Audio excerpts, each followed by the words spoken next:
नमस्कार। पितृतर्पण संकल्प सूत्र। आज हम आपको संकल्प सूत्र सुना दे रहे हैं। ये आपका आश्विन प्रतिपदा का है, ठीक है। उसके बाद किसी भी तिथि का नहीं है, ये सिर्फ प्रतिपदा का है। क्योंकि बाकी चीजें तो सेम होती हैं, लेकिन कुछ चीजें जो होती हैं वो अलग हो जाती हैं। तो ये आपका प्रतिपदा का है, यानी आश्विन मास की पूर्णिमा के अगले दिन यानी प्रतिपदा तिथि का संकल्प सूत्र है। अगर आप 15-16 दिन करने वाले हैं तो पहले दिन आप संकल्प ले लीजिए, लेकिन अगर आप नहीं करेंगे तो जिस दिन करेंगे उस दिन आपको संकल्प लेना होगा। बिना संकल्प का कोई भी पूजा पाठ दान किया हुआ हमें फल प्राप्त नहीं होता है, ठीक है। आपको संकल्प जरूर करना चाहिए। तो देखिए, सुनिए, ध्यान से सुनिएगा और चीजों को समझने की कोशिश कीजिएगा। ओम विष्णुर विष्णुर विष्णुर ओम नमः परमात्मने श्री पुराण पुरुषोत्तमस्य श्री विष्णुराज्ञा पर्वतमानस्याधा श्री ब्राह्मणो द्वितीय परार्धे श्री श्वेत बराह कल्पे वैवस्तव मन्वंतरे अष्टाविंशतितमे कलियुगे कलि प्रथम चरणे जम्बूद्वीपे भरतखंडे भरतवर्षे आर्यावंतर्गते ब्राह्मवर्तके देशे पुण्य प्रदेशे। अपने नगर का नाम वर्तमाने पराभाव नाम संवत्सरे दक्षिणायने वर्षा ऋतौ महामंगलप्रदे मासानाम मासोत्तमे आश्विन मासे कृष्ण पक्ष प्रतिपदा तिथौ रविवार पूर्व भाद्रपद नक्षत्र मीन राशि स्थित चंद्र सिंह राशि स्थित सूर्य मीन राशि स्थित देव गुरु बृहस्पति वक्री। अपने गोत्र का नाम गोत्रोपन्न। अपना नाम अहम। अपने नाम के साथ आप शर्मा वर्मा जो भी आपका टाइटल है वो आप जरूर लगाइएगा। अहम समस्त पितृ पितामहाना नाना गोत्राना पितराना श्रुति पप्साहा निर्वृत्ति पूर्वकम अक्षय तृप्ति संपदानार्थ ब्राह्मण भोजनात्मक संकल्पित तर्पण एवं पंच बलि कर्म च करिष्ये। ओम नमो भगवते वासुदेवाय। यहाँ पे आप लोग एक सोच रहे होंगे कि हर संकल्प में गणपति का नाम और इस पितृ जो संकल्प है उसमें विष्णु भगवान का नाम क्यों। तो इसके पीछे एक कहानी हम आपको अवश्य सुनाएंगे। फिलहाल इसके आगे हम आपको सुना दे रहे हैं। इदम अन्नम भावदभ्यो नमः। अगर आप अन्न का दान भी करना चाहें तो उसका ये मंत्र है, इदम अन्नम भावदभ्यो नमः। ओम विष्णवे विष्णवे विष्णवे।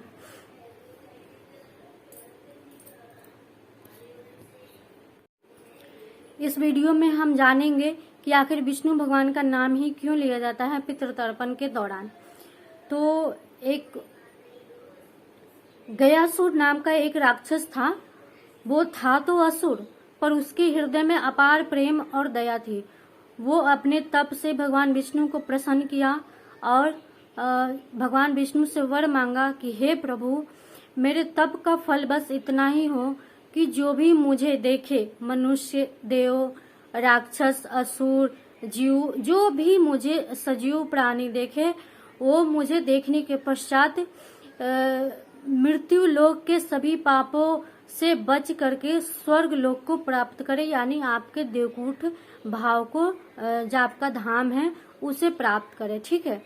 तो विष्णु भगवान तो पहले सोचे कि ऐसे कैसे हो सकता है, फिर तो सृष्टि का सारी श्रृंखला ही इधर उधर हो जाएगी।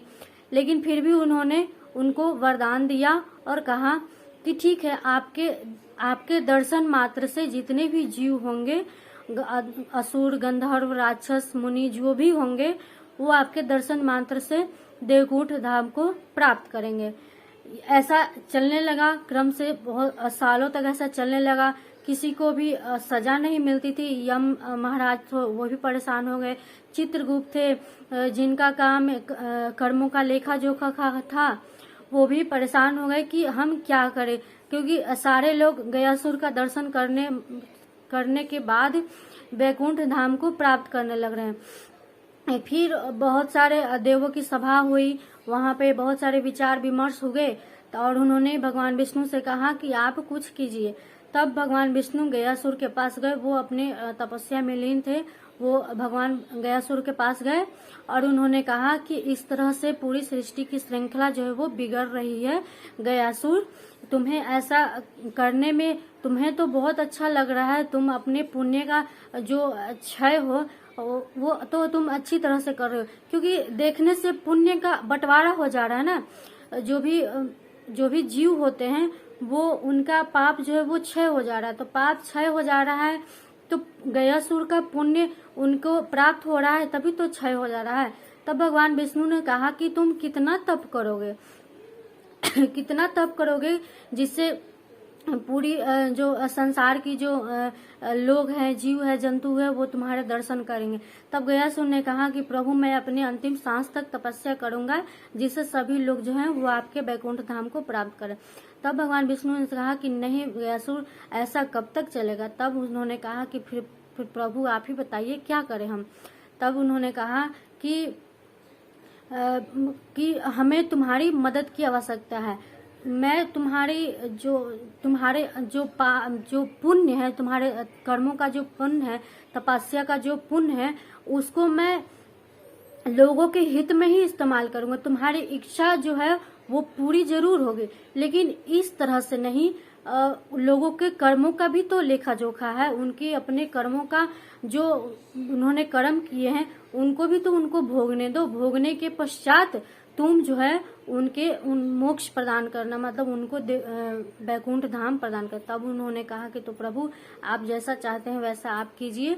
तब उन्होंने कहा कि मेरी जो आभा मंडल है, मेरा जो शरीर है वह यहीं पे रहे और मैं अभी मृत्यु को प्राप्त करता हूँ। करने का मतलब था कि गयासुर ने अपने स्वयं मृत्यु को बुलावा किया था और उन्होंने कहा था कि मैं यहीं पे मृत्यु प्राप्त करूंगा और मेरा जो शरीर होगा वो यहीं पे रहेगा। मेरा शरीर की जो अस्थियां होंगी वो यहीं पे रहेंगी और लोगों के मृत्यु उपरांत मोक्ष प्रदान कराने के काम आएंगे। यहाँ पर जो भी लोग आएंगे अपने पितरों के नाम, अपने पूर्वजों के नाम, अपने घर परिवार के नाम से जो भी यहाँ पे श्राद्ध कर्म करवाने आएंगे, ब्राह्मण दान कराने आएंगे, उनके पितरों को मोक्ष प्रदान होगी, उनके पितरों को शांति प्रदान होंगे।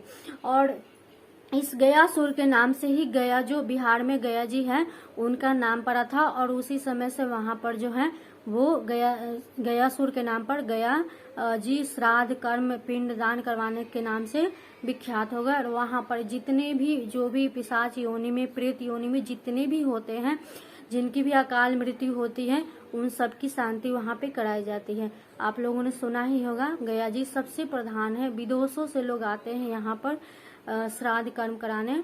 और यहाँ पे जन्म पत्री में जो भी जिसके भी जन्म पत्री में यहाँ पितृदोष निकलता है, पितृदोष बहुत ही बड़ा चीज हो जाता है। ठीक है, ये जिनकी भी कुंडली में पितृदोष होता है, सबसे बड़ी प्रॉब्लम होती है कि वो वंश नहीं बढ़ने देता है। ठीक है, हमने देखा है।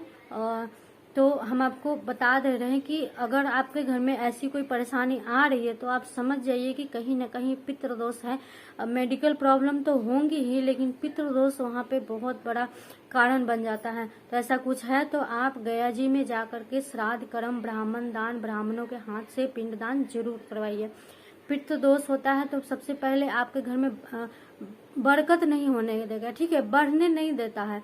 समय बढ़ता है लेकिन वो आपके घर का जो बरकत होता है उसको बढ़ने नहीं देता, वंश नहीं बढ़ने देता है। सबसे बड़ी यही परेशानी होती है। और जो पुरुष भाई होते हैं उनके लिए दर दर की ठोकरें खाने जैसी बात हो जाती है।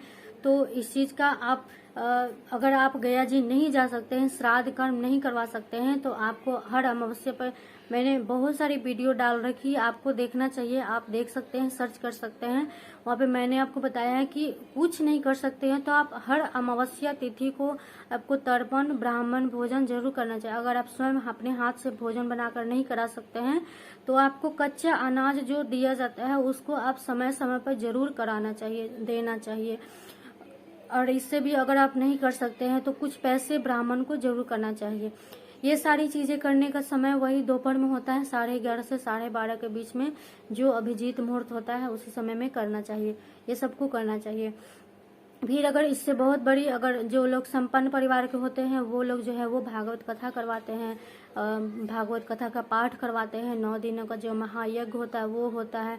जहाँ परेशानियां होती हैं वहाँ लोग उपाय करते ही हैं ताकि राहत मिल सके। तो ऐसा कुछ है तो आप जरूर पितरों के प्रति नियमित दान धर्म किया कीजिए। और कहा गया है कि कोई भी शुभ कार्य, जैसे हम कोई अपना हमारे घर में जब कोई डिसीजन लिया, हम कुछ करने की सोचते हैं तो हम अपने बड़ों से राय सलाह लेते हैं, होता है ना।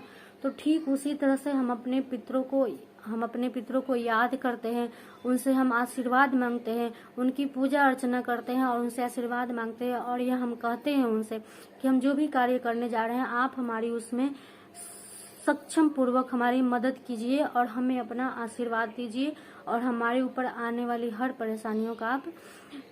परेशानियों से आप हमें बचा कर रखिए। तो ये पितृ जो होते हैं वो बहुत ही जरूरी होते हैं।